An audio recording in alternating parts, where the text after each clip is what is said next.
Արմենուի Ղազարյան։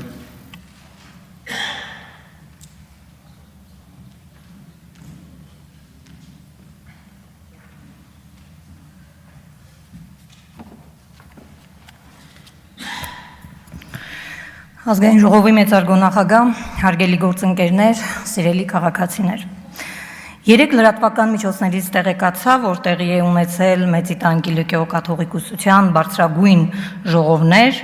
որտեղ մասնավորապես անդրադարձ է կատարվել հայ առաքելական եկեղեցուն եւ Հայաստանի Հանրապետության ընդհանրապես։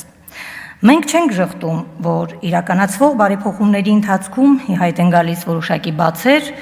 եւ թերացումներ։ Բնական է, որ ընդդիմադիր քաղաքական ուժերը պետք է փորձեն հասարակության մեջ եղած դժգոհությունները գեներացնելով հասնել իշխանափոխության։ Նմանատիպ վերջին դրսևորումներից մեկն էլ հոգևորական Բագրատ Գալստանյանի կողմից կազմակերպված շարժումն էր։ Չեմ ուզում խորանալ, թե ինչ ուժեր են կանգնած այդ հոգևորականի թիկունքում, բայց ինձ մոտ հարց է առաջանում. կարելի է արդյոք հոգևոր գործունեությունը համատեղել քաղաքականության հետ, արդյոք ազնիվ է զբաղվել քաղաքականությամբ, պահպանելով հոգևորականի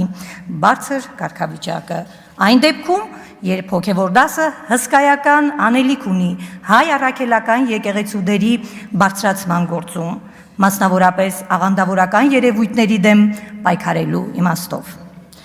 Ըստ էության եկեղեցին անջատ է պետությունից։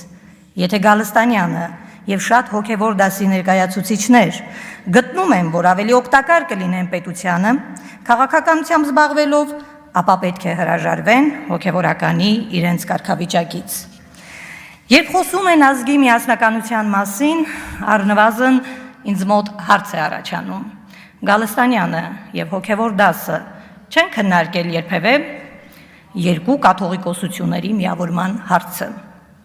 Եթե սովետական միության ժամանակաշրջանում երկու կաթողիկոսությունների